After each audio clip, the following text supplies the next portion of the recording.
Hello guys, how it's going? Today I'm gonna show you how to fix and solve this problem on Reddit application. Just watch this video till the end.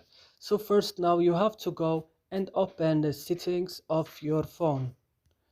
After this, now you will find here a lot of options. You will just click on apps. As you see here, you will find all the applications that you have on your phone. So what you should do right now, just go and open Reddit.